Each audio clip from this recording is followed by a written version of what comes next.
சோனாக்குருவியோட கணவர் ராணாக்குருவி ஒரு பெரிய பணக்கார காகத்தோட வீட்டுல வேலை பார்த்துக்கிட்டு இருந்தது. அந்த பணக்கார காகம் ஏதோ ஒரு வேலையா வெளிநாடு போக வேண்டியிருந்தால ராணாக்குருவிய வேலையை விட்டு நிறுத்திடுச்சு. இங்க பாரு ராணா, நீ நாளையில இருந்து வேலைக்கு வர வேண்டாம். இன்னைக்கு ராத்திரி நான் வெளிநாடு போறேன். நான் திரும்பி எப்ப வருவேன்னு சொல்ல முடியாது. நீ வேற எங்கேயாவது வேலை தேடிக்க. முதலாளி, இப்படி திடீர்னு வேலையை விட்டு நிறுத்தினா எப்படி? ஒரு மாசம் முன்னாடியே சொல்லியிருந்தீங்கன்னா நான் வேற எங்கேயாவது வேலை தேடி இருப்பேன். எனக்கு சின்ன சின்ன குழந்தைங்க இருக்காங்க. என்னை இப்படி திடீர்னு வேலையை விட்டு நிறுத்தினீங்கன்னா நான் யார்கிட்ட போய் வேலை கேட்பேன்? யார்கிட்டயாவது போய் கேளு, ஆனா என்கிட்ட கேட்காத. உனக்கு வேலை கொடுக்கறதுக்காக என்னால வெளிநாடு போகாம இருக்க முடியாது. போ போ, நாளையில இருந்து நீ எனக்கு தேவையில்லை. தன்னோட முதலாளி இப்படி கோபமா சொன்னதும் ராணாக்குருவி சோர்ந்து போன மனசோட அங்க இருந்து தன்னோட வீட்டுக்கு பறந்து போச்சு. குக்குவோட அப்பா, என்ன இவ்வளவு சீக்கிரமா வீடு திரும்பிட்டீங்க? இன்னைக்கு லீவ் விட்டுட்டாங்களா? இன்னைக்கு மட்டும் இல்ல சோனா, இனி எனக்கு எப்பவுமே லீவு தான். என்னோட முதலாளி வெளிநாடு போறதால என்ன வேலையை விட்டு நிறுத்திட்டாரு. இதுக்கப்புறம் குடும்பத்தை எப்படி நடத்துறதுன்னு நினைச்சா ரொம்ப கவலையா இருக்கு. குக்குவோட அப்பா, தைரியமா இருந்த, கடவுள் ஒரு கதவு மீனா இன்னொரு கதவை சீக்கிரமா திறந்துடுவாரு. மறுநாள் ஸ்கூலுக்கு போறதுக்கு தயாரான பியூட்டியும் குக்கும் இப்படி பேச ஆரம்பிச்சாங்க. அம்மா, ஸ்கூலுக்கு ஃபீஸ் கட்டணும். அப்பா, டீச்சர் என்ன கூட ஃபீஸ் கேட்டாங்க. இன்னைக்கு ஃபீஸ் எடுத்துக்கிட்டு வரலன்னா கிளாஸ் அட்டெண்ட் பண்ண கூடாதுன்னு சொல்லியிருக்காங்க. குழந்தைங்க சொன்னதை கேட்டுட்டு அம்மாவும் அப்பாவும் மௌனமா இருந்தாங்க. தன்னோட வீட்டு நிலைமைய புரிஞ்சுக்கிட்ட குழந்தைகள் 2 பேரும் பிறகு ஸ்கூலுக்கு கிளம்பி போனாங்க. பியூட்டி, குக்கு, உங்க 2 பேருக்கும் ஃபீஸ் கட்டுறதுக்கு நிறைய டைம் கொடுத்தாச்சு. அதனால நீங்க 2 பேரும் இனிமே ஃபீஸ் கட்டினாதான் கிளாஸ் அட்டெண்ட் பண்ணலாம். மேடம், இன்னைக்கு எங்க அப்பா கிட்ட பணம் இல்ல. நாங்க எப்படியாவது நாளைக்கு ஃபீஸ் கட்டிடுவோம். அப்படின்னா சரி, நாளைக்கு ஃபீஸ் கட்டிட்டு கிளாஸ் அட்டெண்ட் பண்ணிக்கலாம். இன்னைக்கு நீங்க வீட்டுக்கு போகலாம்.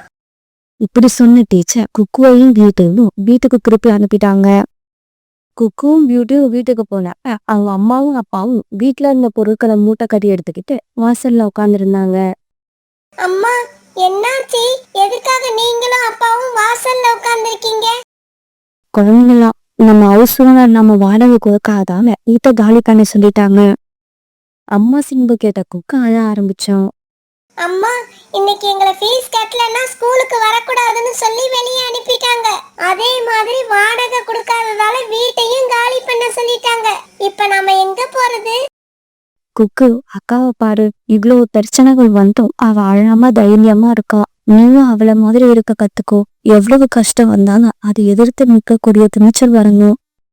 பிறகு ராணாக்குருவியும் சோனாக்குருவி அவங்களுக்காக ஒரு கூடை கட்டுக்கிட்டு இந்த கூட்டுல வாழ ஆரம்பிச்சாங்க.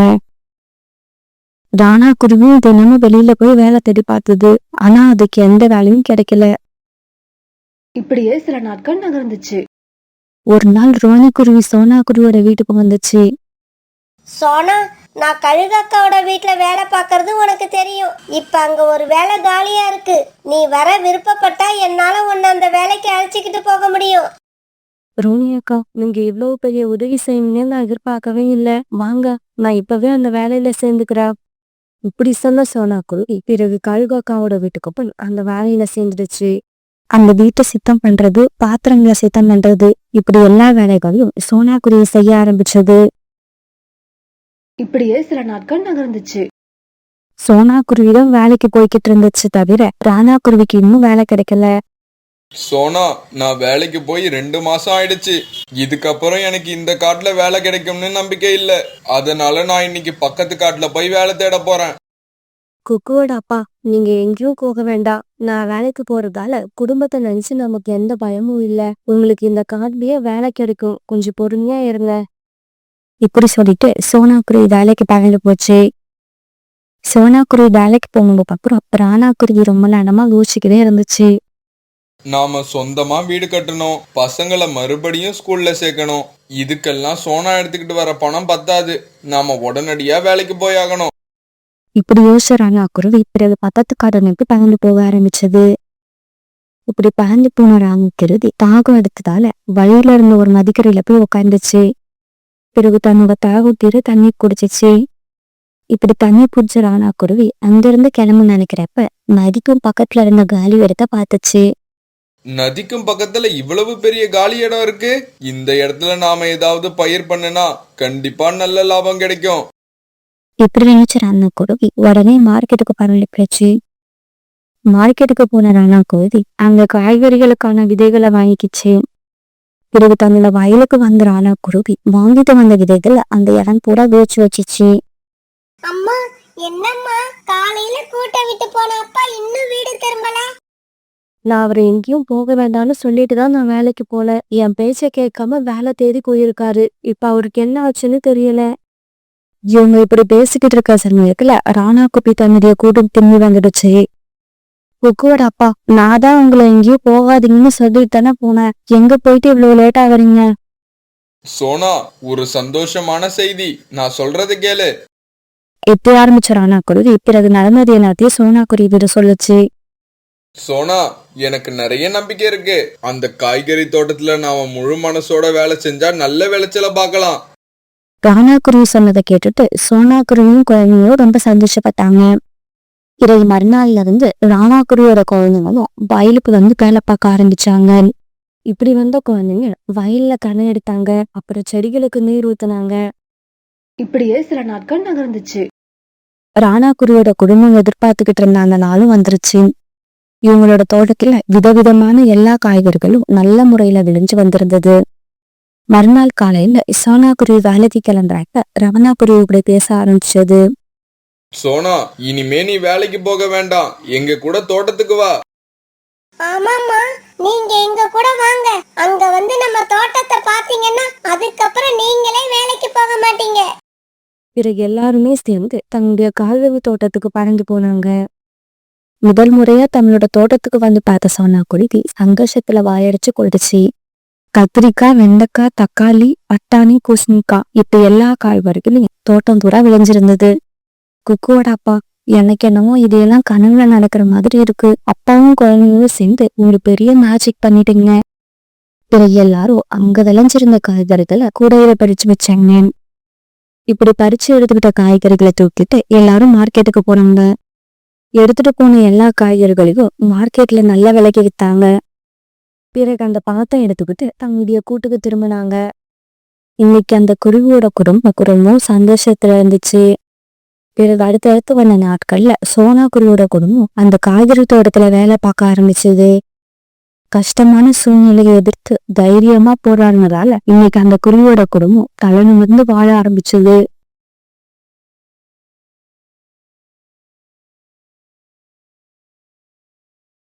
காலுக்காகவும் குறிக்காகவும் ஒரு நாள் காலையில தங்களோட வீட்டை விட்டு வெளியில வந்தாங்க. அந்த சமயத்துல வானத்துல கருமேகங்கள் சுழந்து மழை வர மாதிரி இருந்தது. காலுஜி, மழை வர மாதிரி இருக்கு. நாம உணவு தேட போயிட்டு சீக்கிரமா வீட்டுக்கு திரும்ப வரணும். சீக்கிரமா திரும்பி வரணும்னா இங்க நின்னு பேசிட்டு இருக்க கூடாது, உடனே கிளம்பி வா. இப்படி சொல்லிட்டு காலுக்காக முன்னால பறந்து போக கோரிக்காவும் அது பின்னாலேயே பறந்து போச்சு. இப்படி பறந்து போன காங்கள் 2 பேரும் ரொம்ப தூரம் பறந்து போனதுக்கு அப்புறமும் அவங்களுக்கு உணவு எங்கேயும் கிடைக்கவே இல்லை. கோரி, நாம சீக்கிரமா வீட்டுக்கு திரும்பி போக நினைக்கிறப்பதான் நமக்கு உணவு கிடைக்கிறதுக்கு நேரம் ஆகும். நேரமானாலும் பரவாயில்ல, உணவு கிடைச்சா போதும். எனக்கு என்னவோ இன்னைக்கு பசி ரொம்ப அதிகமா இருக்கு. இப்படி பேசிக்கிட்டே போன காங்கள் 2 பேரும் ஒரு இடத்துல 2 கடலை செடிகள் இருக்கிறத பார்த்தாங்க. உடனே காங்கள் 2 பேரும் வேகமா பறந்து போய் அந்த கடலை செடி பக்கத்துல உட்கார்ந்தாங்க. காலுஜி, சீக்கிரமா இந்த செடிகளை பிடுங்கி வேர்ல கடலை இருக்கான்னு பாருங்க. கோரிக்காக எப்படி சொன்னதும் காடுக்காக ஒரு செடியை மண்ணில இருந்து பிடுங்கி பார்த்தது. அந்த செடியோட வேர்ல நிறைய கடலைகள் இருந்தது.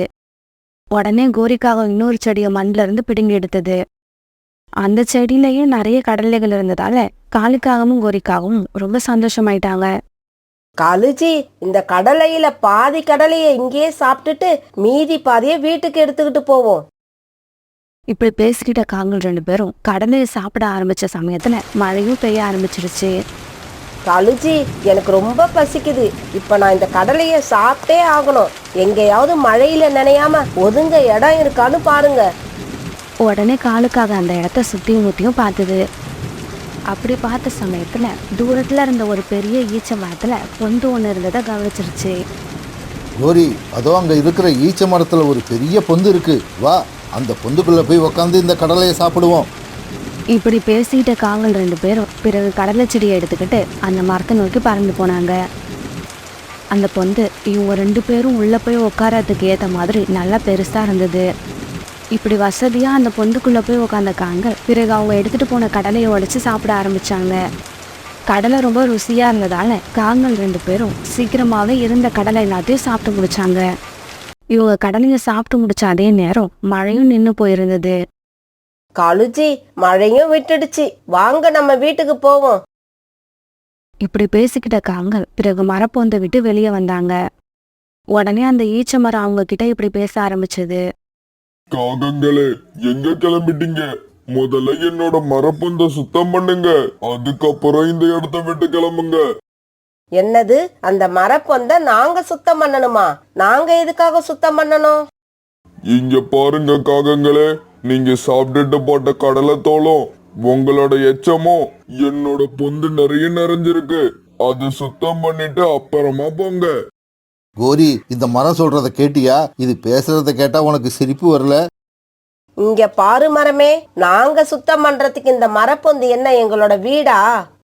அப்படி கேளு கோரி, நாங்க எங்க வீட்டை சுத்தமா வச்சுக்கிறதே பெரிய விஷயம். இதுல உன்னோட பொந்த சுத்தம் பண்ணணும்னு எங்களுக்கு அவசியம் இல்ல.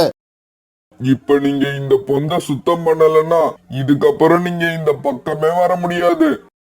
மறுபடியும் உங்ககிட்ட வரணும்னு எங்களுக்கு ஒன்றும் அவசியம் இல்லை. மழை பெஞ்சதாலதான் நாங்க இப்ப உங்ககிட்ட வந்தோம், இல்லன்னா உங்ககிட்ட யார் வரப்போறா? இப்படி சொன்ன காலுக்காகவும் கோரிக்காகவும் பிறகு அந்த மரத்தோட பொந்தை சுத்தம் பண்ணாம அந்த இடத்த விட்டு பறந்து போனாங்க. இப்படியே சில நாட்கள் நகர்ந்துச்சு. ஒரு நாள் அந்த பக்கமும் சோனா குருவி பறந்து வந்தது. சோனா குருவியை பார்த்த அந்த மரம் உடனே இப்படி பேச ஆரம்பிச்சது. குருவி குருவி, ஒரு நிமிஷம் இங்க வா, நான் சொல்றத கேட்டுட்டு போ. உடனே சோனா குருவி அந்த மரத்துக்கிட்ட போய் உட்கார்ந்தது. குருவி, கொஞ்ச நாளைக்கு முன்னாடி மழை பெஞ்ச சமயத்துல 2 காகங்கள் என்னோட மரப்பொந்துல வந்து உக்காந்து அவங்க வச்சிருந்த கடலைய உரிச்சு சாப்பிட்டுட்டு அந்த கடலை தோலை எல்லாம் மரப்பொந்துக்குள்ளேயே போட்டுட்டாங்க. அது மட்டும் இல்ல, அவங்களோட எச்சமும் அந்த மரப்பொந்துக்குள்ள நிறைய இருக்கு. இதனால என்னோட மரப்பொந்துக்குள்ள இருந்து ரொம்பவும் பேட் ஸ்மெல் வருது. என்னால அதை தாங்க முடியல. அதனால அதை கொஞ்சம் சுத்தம் பண்ண முடியுமா? மரம் அண்ணா, உங்க கஷ்டம் எனக்கு புரியுது. சுத்தமா இல்லாத இடத்துல யாருக்குமே வாழ பிடிக்காது. நான் இப்பவே உங்க மரப்பொந்தை சுத்தம் பண்ணிடுறேன். குருவி, என்னோட ஒரு ஓலையை எடுத்துக்க, அதை தொடப்பமா பயன்படுத்தி இந்த பொந்தை சுத்தம் பண்ண. பிறகு சோனா குருவி அந்த மரம் சொன்ன மாதிரி ஒரு ஓலையை பறிச்சு அதை எடுத்துக்கிட்டு அந்த மரப்பொந்துக்குள்ள போச்சு. தான் எடுத்துட்டு போன ஓலையை வச்சு அந்த மரப்பொந்தை சுத்தம் பண்ண ஆரம்பிச்சிச்சு. சீச்சி, அந்த காங்களோட எச்சங்களால இந்த மரப்பொந்துக்குள்ள இருந்து எவ்வளவு பேட் ஸ்மெல் வருது. அந்த காங்களுக்கு சுத்தம்னா என்னன்னே தெரியாது போல இருக்கு. பிறகு கொஞ்ச நேரத்துல சோனா குருவி அந்த மரப்பொந்தை சுத்தம் பண்ணிடுச்சு. மரண்ணா, நீங்க சொன்ன மாதிரியே உங்க மரப்பொந்தை சுத்தம் பண்ணிட்டேன். சரி, நான் கிளம்புறேன். என்னோட குழந்தைங்களுக்காக நான் உணவு எடுத்துட்டு போகணும். குருவி, நீ உணவுக்காக எங்கேயும் அலைய வேண்டாம். என்னோட ஓலைகளை கொஞ்சம் நகர்த்திட்டு பாரு. நல்ல பழுத்த பேரிச்ச பழங்கள் இருக்கும். அதை கொண்டு போய் உன்னோட குழந்தைங்க கிட்ட கொடு. அந்த மரம் இப்படி சொன்ன உடனே சோனா குருவி சந்தோஷமாயிடுச்சு. பிறகு அந்த மரம் சொன்ன மாதிரியே அதோட ஓலைகளை கொஞ்சமா நகர்த்திட்டு பார்க்க அங்க பழுத்த பேரிச்சம்பழங்கள் இருந்தது. உடனே அந்த மரத்துக்கு நன்றி சொன்ன சோனா குருவி அந்த பேரிச்சம்பழங்களை எடுத்துக்கிட்டு தன்னோட வீட்டுக்கு பறந்து போச்சு. இது நடந்து கொஞ்ச நாட்கள் கழிச்சு காலுக்காகவும் கோரிக்காகவும் ஒரு நாள் புறாவோட வயல்ல இருந்து கேரட்டை திருடினாங்க. கோரி, நமக்கு தேவையான அளவு கேரட்டை எடுத்துட்டோம்னு நினைக்கிறேன். சரி வா, புறா வரத்துக்குள்ள இந்த இடத்த விட்டு கிளம்புவோம். காலுக்காக இப்படி சொல்லிட்டு இருக்கப்ப ரொம்பவும் ஜோரா மழை பெய்ய ஆரம்பிச்சது. இந்த மழையை இப்ப யார் கேட்டது? ஆசையா பறிச்ச கேரட்டை சாப்பிட கூட விட மாட்டாங்குது. காலுஜி, இப்ப என்னதான் பண்றது? கோரி, ஏற்கனவே ஒரு நாள் மழை பெஞ்ச சமயத்துல ஒரு மரப்பந்துல போய் உக்காந்தது ஞாபகம் இருக்கா? இப்பவும் அங்கேயே போயிடுவோம். இப்படி பேசிக்கிட்ட காங்க கேரட்டை எடுத்துக்கிட்டு அந்த மரத்தை நோக்கி பறக்க ஆரம்பிச்சாங்க. ஏற்கனவே அந்த மரம் தன்னோட பொந்தை சுத்தம் பண்ண சொன்னப்ப சுத்தம் பண்ணாம அவங்க திரும்பி வந்ததை காங்கள் 2 பேரும் சுத்தமா மறந்து போயிருந்தாங்க. காங்கள் இப்படி தன்னை நோக்கி பறந்து வராத அந்த மரம் தூரத்துல இருந்தே கவனிச்சிருச்சு. வாங்க காங்கங்களே, வாங்க. மழை பெஞ்ச உடனே என்னோட ஞாபகம் வந்துடுச்சா? வாங்க வாங்க, சீக்கிரமா வாங்க. உங்களுக்கு ஒரு பரிசு கொடுக்க நான் ரொம்ப நாளா காத்திருக்கேன். மழையில வேகமா பறந்து வந்த காங்கள் 2 பேரும் அந்த பொந்துக்குள்ள போய் உட்காரத்துக்கு முயற்சி பண்ணினாங்க. உடனே கோவமான அந்த மரம் தன்னுடைய ஓலையால அந்த காங்களை வேகமா அடிச்சிச்சு. இப்படி அறிவாங்கின காங்கள் 2 பேரும் மரத்து மேல இருந்து கீழே விழுந்தாங்க. காலுஜி, இந்த மரத்துக்கு என்னாச்சு? ஏன் இப்படி நம்மளை அடிச்சு கீழே தள்ளுது? காகங்களே, இந்த மாதிரி ஒரு நாள் மழை பெஞ்ச சமயத்துல கடலையை எடுத்துக்கிட்டு வந்து என்னோட மரப்பொந்துக்குள்ள உட்கார்ந்து சாப்பிட்டு அசுத்தம் பண்ணிட்டு போனீங்களே, ஞாபகம் இருக்கா? காங்களுக்கு அந்த நிகழ்ச்சி அப்பதான் ஞாபகத்துக்கு வந்தது. கோரி, அன்னைக்கு இந்த மரம் அந்த மரப்பந்த சுத்தம் பண்ண சொல்லிச்சு. ஆனா நம்ம சுத்தம் பண்ண மறுத்துட்டோம். எனக்கு அது இப்பதான் ஞாபகம் வருது. அப்படியா காலுஜி? ஏய் மரமே, அன்னைக்கு நடந்துக்கிட்டதுக்காக உங்ககிட்ட சாரி கேட்டுக்கிறேன். மறுபடியும் உங்ககிட்ட வர வேண்டிய அவசியம் வரும்னு நாங்க நினைக்கவே இல்லை. உங்களை மாதிரி அசுத்தம் உள்ள சுயநலமான பறவைகளுக்கு நான் எப்பவுமே இடம் கொடுக்க மாட்டேன். அந்த மரம் இப்படி சொன்ன உடனே என்ன பண்றதுன்னு தெரியாத காங்கள் மழையில நனைஞ்சுக்கிட்டு அங்கேயே உட்கார்ந்துருந்தாங்க. அந்த சமயத்துல உணவு எடுத்துக்கிட்டு திரும்பி வந்த சோனா குருவியும் அது குழந்தைங்களும் அந்த மரப்பொந்துக்குள்ள போய் பாதுகாப்பா உட்காந்துக்கிட்டாங்க. குருவி, இன்னைக்கும் என்னோட ஓலைகளுக்கு இடையில உங்களுக்காக நிறைய பேரிச்ச பழங்களை மறைச்சு வச்சிருக்கேன். அதை எடுத்து சாப்பிடுங்க. பிறகு சோனா குருவி அந்த பேரிச்சம்பழங்களை எடுத்து தன்னுடைய குழந்தைங்களுக்கு கொடுத்துச்சு. இதையெல்லாம் கீழே உட்கார்ந்திருந்த காங்கள் 2 பேரும் ஏக்கத்தோட பார்த்துக்கிட்டே இருந்தாங்க. இங்க பாருங்க ஃப்ரெண்ட்ஸ், நம்ம வீட்டை மட்டும் சுத்தமா வச்சுக்கிட்டா போதும்னு யாரும் நினைக்க கூடாது. நாம பயணம் பண்ற வாகனங்கள், வேடிக்கையா பொழுதுபோக்குறதுக்காக போற இடங்கள், அப்புறம் பார்க், பீச், இப்படி எங்க போனாலும் நாம இருக்கிற இடத்த சுத்தமா வச்சுக்கணும். எங்கேயும் அசுத்தம் பண்ணக்கூடாது. சுருக்கமா சொன்னா, நம்ம வீட்டை எப்படி சுத்தமா வச்சுப்போமோ அதே மாதிரி எல்லா இடத்தையும் சுத்தமா வச்சுக்கணும்.